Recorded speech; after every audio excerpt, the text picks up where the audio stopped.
یو سنت طریقه علماء دام ذکر کړی چې انسان پړګي استعمال کړي دغه به دوه طریقې راغلي یا دا شامله دی کی طرف باندې یو رسې دی شا طرف نه کومه کې مونږ ویلې یو درس کې چې دا ضروری لازمي واجبي نه ده بعض انسانانو دماغ ته جوړ شوی دی وې کچر د سړې پړګي سره موږ کې هغه دومره اجر لري کې به پړګي کې به دومره اجر ده اسی غلطه خبره ده ځان نه صرف شیخ الاسلام ابن تیمیه رحمه الله اقتضاء الصراط المستقیم کې نقل کړی دی او ابن ابي شيبه د عمر بن خطاب نه شغه فرمایي تاسو د عربو جامه استعمال کوو د عربو جامه د شغه په پړګي استعمالولو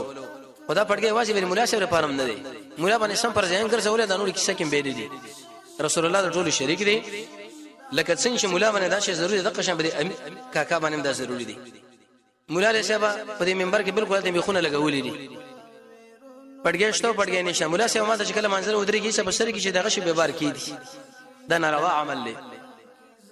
د عربو طریقه د نبی صلی الله علیه وسلم سنت نو انسان به دشي نه غني چې انسان پکې منځو کې نو دومره اجر چوي نه کې دومره څومره روایت چې دې باره کې راغلي خاص کر د ابو داود شریحینو ذکر کړی دا ټول کمزوري ضعیفه لیکن د وقار شده سره به استعمال کی